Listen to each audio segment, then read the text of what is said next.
Hello students, आप सभी का स्वागत है आपके अपने यूट्यूब चैनल स्टडी आलय पर। आज हम 10th क्लास के गद्यांश पर आधारित प्रश्नों को करवाएंगे जो आपके एग्जाम में 6 नंबर का आता है। 6 नंबर का तो समझ लीजिए 6 नंबर की तैयारी आपकी बस इसी वीडियो से हो जाएगी, क्योंकि हम बहुत ही मोस्ट इम्पॉर्टेंट गद्यांश लेकर आए हैं जो आपके एग्जाम में आ जाएं।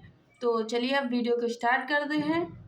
तो पहला गद्यांश है आप सभी का कि यह कोई बात नहीं है कि एक ही स्वभाव और रुचि के लोगों में ही मित्रता हो सकती है। समाज में विभिन्नता देखकर लोग एक दूसरे की ओर आकर्षित होते हैं। जो गुण हमसे नहीं है, हम चाहते हैं कि कोई ऐसा मित्र मिले जिसमें वे गुण हो। चिंताशील मनुष्य प्रफुल्लित चित्त का ढूंढता है, निर्बल बलि का और धीर उत्साही का।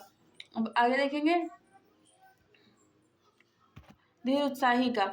अब ये हमारा क्या हो गया था, ये हमारा गद्यांश हो गया था। अब इस पे आधारित आप सभी को 3 प्रश्न मिलेंगे। प्रश्नों को सही से देख लीजिए कि आज जो प्रश्न रहेगा उसमें आपको क्या लिखना है, संदर्भ लिखना है। संदर्भ लिखना ही है, ये याद कर लीजिए आप लोगों को। बस एक याद कर लीजिए, पता चल जाएगा, सब में वही लग जाएगा। बस आपको जो है पाठ का नाम और लेखक का नाम बदलना पड़ता है। और दूसरा बा पे रेखांकित अंश की व्याख्या। और तीसरा प्रश्न है कि व्यक्ति एक दूसरे की ओर क्या देखकर आकर्षित होते हैं। तो तीनों प्रश्न पढ़ लिए हैं। अब हम चलते हैं पहले प्रश्न का आंसर देंगे, यानी कि पहले हम लोग संदर्भ को देखेंगे। तो संदर्भ क्या है, प्रस्तुत गद्यावतरण आचार्य रामचंद्र शुक्ल द्वारा लिखित एवं हमारी पाठ्य पुस्तक हिंदी के गद्य खंडकाव्य में संकलित मित्रता नामक निबंध से अवतरित है। जैसे देखिए अब ये इसके लेखक कौन है, तो रामचंद्र शुक्ल है। और लेसन का नाम क्या है, तो लेसन का नाम है मित्रता। क्या नाम है, मित्रता। तो बस यही दो आपको दूसरा जो है लेसन मिल जाएगा, जैसे कि प्रेमचंद्र का क्या हो जाएगा, ममता। तो आप वो भी डाल सकते हैं। अब बाप क्या आएगा, बाप हम लोग रेखांकित शब्द की व्याख्या करेंगे। रेखांकित इतने शब्द की व्याख्या करेंगे जो हमारे गद्यांश पर लाइन खींचे। जैसे समाज में विभिन्नता देखकर लोग एक दूसरे की ओर आकर्षित होते, बस इतने की ही व्याख्या करनी है और सबकी व्याख्या नहीं करनी है, नहीं तो टाइम कम रहता है, लिखना ज़्यादा पड़ेगा। शुक्ल जी कहते हैं कि दो व्यक्तियों में मित्रता होने के लिए यह आवश्यक नहीं है कि उनके स्वभाव एक जैसे हों, उनकी रुचियां समान हो, वरन भिन्न स्वभाव के लोगों में मित्रता हो सकती है। समाज में व्याप्त विभिन्नता को देखकर निर्धन धनी की ओर और निर्बल शक्तिशाली की ओर तथा विनीत नर्म एवं गंभीर व्यक्ति से उत्साही व्यक्ति की ओर आकर्षित होता है, जिससे कि उन्हें विपरीत समय में उचित प्रेरणा मिल सके। अब हम देखेंगे अब हम प्रश्न नंबर तीसरे का आंसर देंगे कि विभिन्नता को देखकर व्यक्ति एक दूसरे की ओर आकर्षित होते हैं। आशय यह है कि व्यक्ति में जो गुण नहीं होते उन्हें जब दूसरे व्यक्ति में देखता है तो उसकी ओर आकर्षित होता है। जैसे चंद्रगुप्त अपने विद्वान मंत्री चाणक्य की ओर तथा अकबर मनोरंजन के लिए बीरबल की ओर आकर्षित होता था। अब आपका एक गद्यांश कंप्लीट हो गया। इससे क्वेश्चन बहुत आते हैं एग्जाम में, तो ये वाला एकदम पैराग्राफ तैयार कर लीजिएगा। अब हम दूसरा ला रहे हैं उदाहरण आपके लिए कि मैं ब्रह्मांडी हूँ, मुझे तो अपने धर्म अतिथिदेव की उपासना का पालन करना चाहिए, परंतु यह दया तो नहीं सब विधर्मी दया के पात्र नहीं, परंतु कर्तव्य करना है। तब मुगल अपनी तलवार टेक कर उठ खड़ा हुआ। ममता ने कहा, क्या आश्चर्य है कि तुम भी छल करो ठहरो।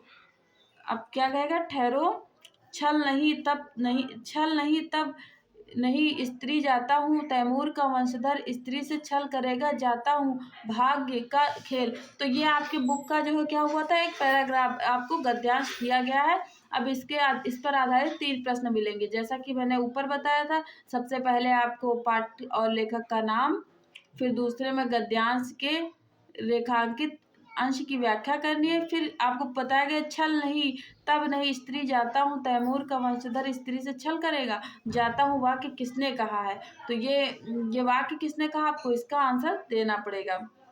चलिए, तो गद्यांश के पाठ का चाहे लिख दो, चाहे उठा के संदर्भ ही लिख दो, तो ज़्यादा सही रहेगा। संदर्भ ही लिख दीजिए।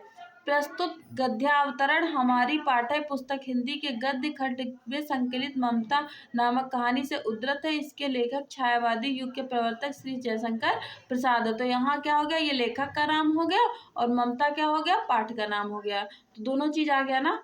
अब चलते हैं, अब रेखांकित जिस पे लाइन नीचे खींची थी उसकी ही व्याख्या करनी है। तो जैसा कि ममता अपने मन में सोचती है कि मैं तो ब्राह्मणी हूँ और सच्चा ब्राह्मण कभी अपने धर्म से विमुख नहीं होता। मुझे भी अपने अतिथि धर्म का पालन करना चाहिए और इसको विश्राम करने की आज्ञा देनी चाहिए। अगले ही पल उसके मन में विचार आता है कि यह तो धर्म नष्ट मुगल है। मुगलों ने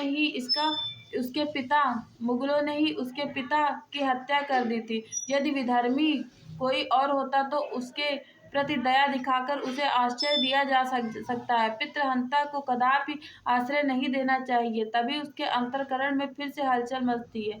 मैं तो उसके ऊपर कोई दया नहीं दिखाऊंगी, वरन अतिथि धर्म का पालन करके अपने कर्तव्य को निभाऊंगी। तो ये हुई व्याख्या आपकी, क्या हो गई, व्याख्या। अब हम लोग वो जो तीसरा प्रश्न था उसका आंसर देंगे कि छल नहीं तब नहीं, स्त्री जाता हूँ तैमूर का वंशधर, स्त्री ने छल करा जाता हूँ। वाक्य मुगल हुमायूं ने ममता से कहे तो हुमायूं तैमूर का वंशज था। उसका मानना था कि तैमूर का वंशज कुछ भी कर सकता है लेकिन किसी स्त्री के साथ धोखा नहीं कर सकता है। तो ये हुआ आपका आंसर, आपको ऐसे ही लिखना पड़ेगा।